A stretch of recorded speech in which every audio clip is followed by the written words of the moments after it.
नमस्कार। हमारा आज का टॉपिक है करारोपण का अर्थ एवं करारोपण के सिद्धांत। कर हम जानते हैं कि हमारे गवर्नमेंट रेवेन्यू का सबसे जो प्रमुख सोर्स है वो है टैक्सेस। कर वर्तमान सरकारों की आय का प्रमुख स्रोत है। कर किसी व्यक्ति या व्यक्तियों की समूह की संपत्ति का वह भाग है जो सार्वजनिक सेवाओं को चलाने के लिए अनिवार्य रूप से वसूल किया जाता है।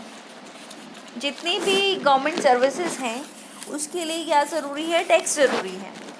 तो कर क्या है? कर किसी व्यक्ति या व्यक्तियों के समूह की संपत्ति का वह भाग है जो सार्वजनिक सेवाओं को चलाने के लिए अनिवार्य रूप से वसूल किया जाता है।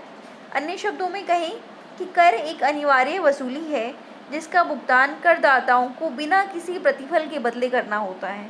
हम ये उम्मीद नहीं रखते कि हमें कोई प्रतिफल मिलेगा, बिना एट द टाइम कोई प्रतिफल नहीं मिलता।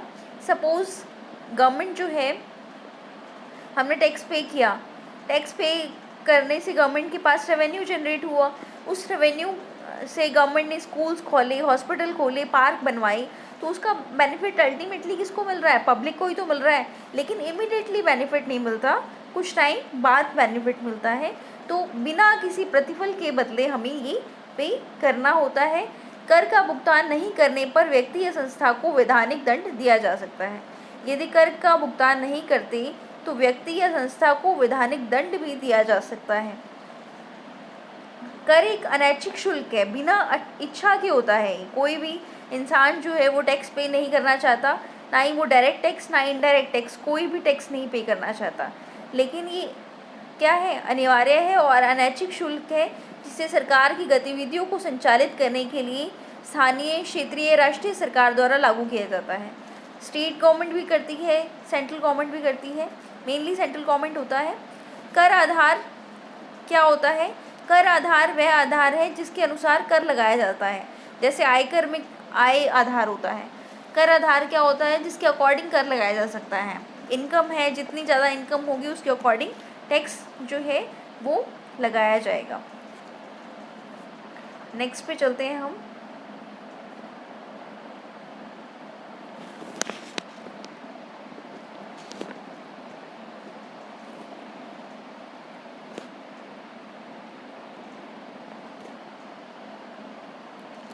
करारोपण के उद्देश्य। करारोपण के उद्देश्य क्या है? क्यों कर लगाया जाता है? आय में वृद्धि, इससे क्या होता है? इनकम बढ़ती है। कर जो है वो दो प्रकार की होती है, प्रत्यक्ष कर होता है, अप्रत्यक्ष कर होता है। और बहुत सारे टैक्सेस को हटाकर जीएसटी आया। ये जो कंसेप्ट है ये हम नेक्स्ट वीडियो में पढ़ेंगे। आज सिर्फ हम ये दिख रहे हैं कि करारोपण का मतलब क्या होता है, और दूसरी चीज़ क्या देख रहे हैं, करारोपण की सिद्धांत क्या क्या है। करारोपण की उद्देश्य है आय में वृद्धि होती है, अनावश्यक उपभोग पर रोक लगती है, संरक्षण व प्रशुल्क नीति की सफलता। अनावश्यक उपभोग, अगर ज़्यादा पैसे होंगे तो ज़्यादा खर्च करेंगे, तो कुछ अमाउंट किस में दिया जाता है? टैक्सेस में दिया जाता है। संरक्षण व प्रशुल्क नीति की सफलता, टैक्सेस से क्या होता है? जैसे इंडिया की बहुत सारी इंडस्ट्रीज़ हैं, बहुत सारा जो छोटे जिनके पास पैसा ज़्यादा है वो फ़ॉरेन से इम्पोर्ट करते हैं चीज़ें। तो क्या है, अगर हम टैक्स लगा देते हैं उस पर, टैक्स लगाने से उसकी जो प्राइस है वो इंक्रीज़ हो जाती है, तो हमारी डोमेस्टिक इंडस्ट्रीज़ को संरक्षण मिलता है।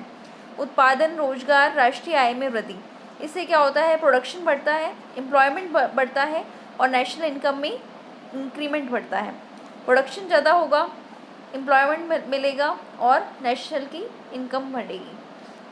धन के वितरण की विषमताओं को कम करना, जो अमीर व्यक्ति हैं और जो गरीब व्यक्ति हैं, अमीर और गरीब के बीच में जो विषमताएं हैं वो ऑटोमेटिकली कम हो जाएंगी, क्योंकि इससे जो अमीर व्यक्ति हैं उन पर टैक्सेस ज़्यादा लगेंगे। मुद्रा प्रसार की रोकथाम, यदि पैसा ज़्यादा होगा तो उससे ज़्यादा डिमांड होगी, इन्फ्लेशन बढ़ेगा, लेकिन कर लगने से वो इन्फ्लेशन में कंट्रोल आएगा। ये है करारोपण के उद्देश्य। अब बात करते हैं करारोपण की सिद्धांत की। करारोपण के सिद्धांत का विवरण दो भागों में किया जाता है। ये क्वेश्चन बहुत बार एग्जाम्स में आता है। एडम स्मिथ के सिद्धांत लिखिए, एडम स्मिथ के करारोपण के सिद्धांत लिखिए, भी थर्ड ईयर में बहुत बार आता है क्वेश्चन। तो ये दो भागों में हम बांटते हैं इसको। पहला तो है एडम स्मिथ के सिद्धांत और दूसरा है अन्य सिद्धांत। पहला है एडम स्मिथ के सिद्धांत और दूसरा कौन सा है, अन्य सिद्धांत। एडम स्मिथ की कर सिद्धांत अब हम पढ़ रहे हैं, cannons of taxation given by Adam Smith. कर आरोपण के सिद्धांतों का प्रतिपादन सर्वप्रथम एडम स्मिथ ने अपनी पुस्तक वेल्थ ऑफ नेशन में किया। हम जानते हैं एडम स्मिथ को कौन है, फादर ऑफ इकोनॉमिक्स हैं, अर्थशास्त्र के पितामह कहते हैं। इन्होंने एक बुक लिखी थी 1776 में, an inquiry into the nature and causes of wealth of nation, और उसमें उन्होंने कर आरोपण के सिद्धांतों का विवरण किया। एडम स्मिथ की कर सिद्धांत नाम से इसे जाना जाता है। ये सिद्धांत 4 हैं। पहला सिद्धांत है समानता का सिद्धांत। पहला कौन सा है, समानता का सिद्धांत। एडम स्मिथ के अनुसार प्रत्येक राज्य की जनता को सरकार के सहयोग के लिए जहाँ तक संभव हो अपना अंशदान अपनी अपनी योग्यता के अनुपात में देना चाहिए। एडम स्मिथ क्या कहते थे कि प्रत्येक राज्य की जनता को सरकार के सहयोग के लिए गवर्नमेंट का सपोर्ट करना चाहिए, जितनी उसकी क्षमता है, जितनी उसकी क्षमता योग्यता है उसके अनुपात में देना चाहिए, अर्थात उस आय के अनुपात में जिसका आनंद वे राज्य के संरक्षण में उठाते हैं। जिस रेशो में वो गवर्नमेंट की सर्विलेंस में प्रॉफिट उठाते हैं, उस आय के अनुपात में उन्हें क्या देना चाहिए, टैक्स पे करना चाहिए। समानता के सिद्धांत में समान त्याग की भावना निहित है। कौन सी भावना है इसमें, समान त्याग। सबको सेम तरह से त्याग करना चाहिए, जितना प्रॉफिट उठाएं उसके अकॉर्डिंग उनको त्याग करना चाहिए। नेक्स्ट है सेकंड सिद्धांत का नाम है निश्चितता का सिद्धांत।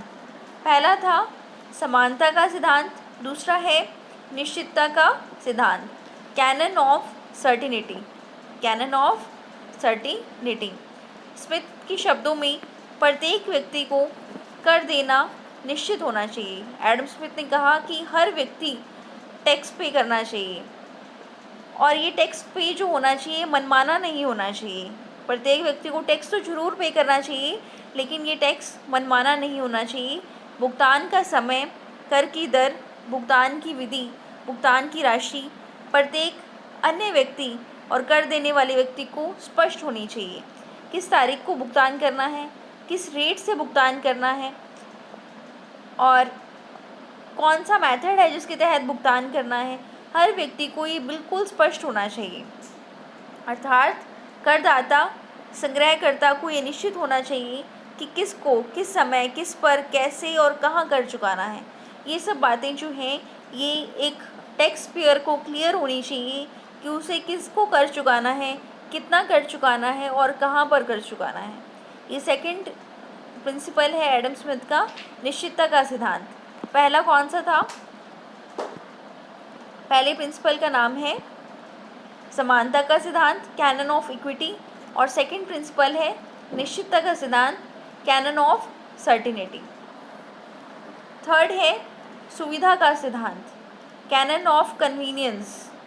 थर्ड सिद्धांत का क्या नाम है, सुविधा का सिद्धांत, कैनन ऑफ कन्वीनियंस। स्मिथ के अनुसार प्रत्येक कर ऐसे समय और ढंग से वसूल किया जाना चाहिए कि करदाता को भुगतान में सर्वाधिक सुविधा हो। एडम स्मिथ कहते थे कि जो कर है वो ऐसे समय और ढंग से वसूल किया जाना चाहिए कि हर करदाता को भुगतान में सर्वाधिक सुविधा हो। कर देने से वैसे ही एक बहुत प्रॉब्लम क्रिएट होती है, इंसान को एक मानसिक पीड़ा का सामना करना पड़ता है, त्याग तो करना पड़ता है ना। लेकिन अगर करदाता को ये सुविधा हो कि कर बहुत इजीली दिया जा सके तो उसे उपयोगिता प्राप्त होगी। चूँकि कर देने में त्याग करना पड़ता है, अगर उपयोगिता प्राप्ति के समय त्याग करना पड़े तो भार स्वरूप महसूस होता है। नेक्स्ट स्लाइड की ओर चलते हैं। पहला प्रिंसिपल कौन सा था, पहले प्रिंसिपल का नाम है canon of equity, second principle का नाम है कैनन ऑफ सर्टिनिटी। समानता होनी चाहिए। नंबर 2 निश्चितता होनी चाहिए, सबको समान, जिसने जितना प्रॉफिट कमाया उसके अकॉर्डिंग कर देना चाहिए। निश्चितता मतलब टाइम मेथड सब क्लियर होना चाहिए। सुविधा का सिद्धांत, कर देने में सर्वाधिक सुविधा होनी चाहिए।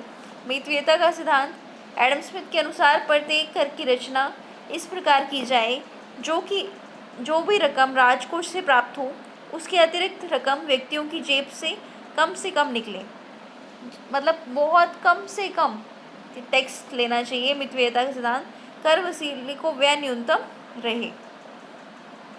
ये 4 सिद्धांत थे, किसने दिए थे? एडम स्मिथ ने दिए थे। अब है करारोपण के अन्य सिद्धांत। अब हम पढ़ रहे हैं करारोपण के अन्य सिद्धांत। अन्य सिद्धांतों में पहला सिद्धांत आता है उत्पादकता का सिद्धांत।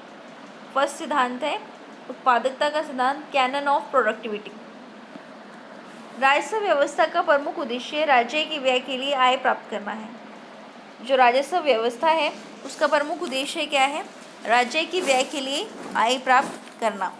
अतः एक अच्छी कर प्रणाली का यह गुण होना चाहिए, उसकी उत्पादकता है। अच्छी कर प्रणाली का क्या गुण है? उसकी उत्पादकता, प्रोडक्टिविटी कितनी है, अर्थात एक कर राजकोष के लिए प्राप्त आय प्रदान कर सके। कर राजकोष के लिए जो प्रॉपर रेवेन्यू प्राप्त कर सके, यह है कैनन ऑफ प्रोडक्टिविटी। नेक्स्ट है लोचता का सिद्धांत, कैनन ऑफ इलास्टिसिटी। इस सिद्धांत के अनुसार देश की कर प्रणाली लोचदार होनी चाहिए, जिससे आवश्यकता अनुसार करों में प्राप्त आय से घटत बढ़त संभव हो सके। देश की जो कर प्रणाली है वो कैसी होनी चाहिए? लोचदार होनी चाहिए, जिससे हम अपनी आवश्यकता अनुसार कर को बढ़ा भी सकें और कर को घटा भी सकें। नेक्स्ट है विविधता का सिद्धांत। बेस टेबल के अनुसार कर प्रणाली में प्रत्येक प्रकार के कर होने चाहिए। बेस टेबल ने कहा कि कर प्रणाली में हर तरह की कर होनी चाहिए, जिससे प्रत्येक व्यक्ति कुछ न कुछ करदान से राज्य को साधन प्रदान कर अपना उत्तरदायित्व निभा सके। जिससे हर व्यक्ति कुछ न कुछ करदान करके राज्य को साधन प्रदान कर अपना उत्तरदायित्व निभा सके। नेक्स्ट है सरलता का सिद्धांत। इस सिद्धांत का अभिप्राय कर प्रणाली में उस सरलता से है जिसे आसानी से समझा जा सके, बहुत इजीली जिसको हम अंडरस्टैंड कर सकें। प्रशासन, लेखा जोखा, हिसाब किताब संबंधी कठिनाइयाँ कम से कम हो। ये सब क्या है? करारोपण के अन्य सिद्धांत हैं। जो 4 दी एडम स्मिथ ने वो मेन थी। अब अन्य है उत्पादकता है, लोचता है, भी कर को कभी बढ़ाया जा सके, घटाया जा सके, विविधता है। कर प्रणाली में प्रत्येक प्रकार के कर होने चाहिए। अब जैसे जीएसटी है, उसमें हर तरह के कर शामिल हैं। पहले इनडायरेक्ट टैक्सेस में बहुत सारे होते थे, अब उसको हटाकर केवल एक ही बना दिया गया जिसे जीएसटी कहते हैं। इस पर हम अलग से एक वीडियो बनाएंगे। सरलता का सिद्धांत, इस सिद्धांत का अभिप्राय कर प्रणाली में उस सरलता से है जिसे आसानी से समझा जा सके। नेक्स्ट है समन्वयता का सिद्धांत। इस सिद्धांत का आशय उस व्यवस्था से है या संगठन से है जिसमें विभिन्न करों की वसूली में नियमों का उल्लंघन न हो। एक कर अधिकारी दूसरे कर अधिकारी के सीमा क्षेत्र में हस्तक्षेप न करे और उनमें सामंजस्य हो। इसमें क्या हो? समन्वयता हो, जिसमें एक कर अधिकारी ऐसे ना हो कि दूसरे कर अधिकारी की ये जो अधिकार क्षेत्र है ये मेरा है। आपस में समन्वयता बनाकर कर लेना चाहिए। वांछनीयता का सिद्धांत, करदाताओं में कर की अनिवार्यता और वांछनीयता को स्पष्ट करने के लिए उनमें विश्वास जागृत किया जाता है। जो करदाता है वो कर की क्यों अनिवार्य है और क्यों वांछनीय है, इसके लिए उनमें क्या जागृत करते हैं? विश्वास जागृत किया जाता है। और इनके अभाव में सरकार की अकर्मण्यता जाहिर होती है और जन विरोध बढ़ता है। अगर ये पता चले कि नहीं कुछ भी नहीं हो रहा तो क्या होता है? जन विरोध बढ़ जाता है। तो ये जरूरी है कि करदाताओं में कर की अनिवार्यता और वांछनीयता को स्पष्ट करने के लिए उनमें विश्वास जागृत किया जाए। नेक्स्ट है पर्याप्तता तथा लचीलेपन का सिद्धांत। प्रोफेसर शिराज ने करारोपण में पर्याप्तता और लचीलेपन के सिद्धांत की पूर्ति होनी चाहिए। प्रोफेसर शिराज क्या कहते थे कि लचीलापन होना चाहिए, कभी मर्जी घटाया बढ़ाया जा सके, और पर्याप्तता होनी चाहिए इसमें। नेक्स्ट है एकरूपता का सिद्धांत। इस सिद्धांत का प्रतिपादन नीटी तथा कोनार्ड नामक अर्थशास्त्रियों ने किया। ये सिद्धांत किसने दिया था? नीटी और कोनार्ड नामक अर्थशास्त्रियों ने दिया था। इसके अनुसार करारोपण में एकरूपता का गुण निम्न प्रकार होना चाहिए। करारोपण में एकरूपता होनी चाहिए, और वो एकरूपता किस प्रकार होगी? कर भार में एकरूपता जो समान त्याग का द्योतक है। कर भार में एकरूपता होनी चाहिए जो किसका द्योतक है? समान त्याग का, भी सेम ही सेक्रीफाइस किया है। कर की दरों में समानता को अनुपातिक कर का सूचक है। कर की दर में जो है वो समानता होनी चाहिए। यह अनुपातिक दर में समानता का सूचक है। तो ये थे 12 सिद्धांत, कुल मिलाकर 4 तो थे एडम स्मिथ के और 8 थे अन्य सिद्धांत। आज हमने पढ़ा कि कर किसे कहते हैं, कर के उद्देश्य क्या है और करारोपण के सिद्धांत क्या हैं। अब हम नेक्स्ट वीडियोस में पढ़ेंगे कि कर कितने प्रकार के होते हैं, जीएसटी क्या है, कर की कौन कौन से मेथड हैं जिसके द्वारा कर लगाया जाता है। आज की वीडियो में इतना ही। धन्यवाद।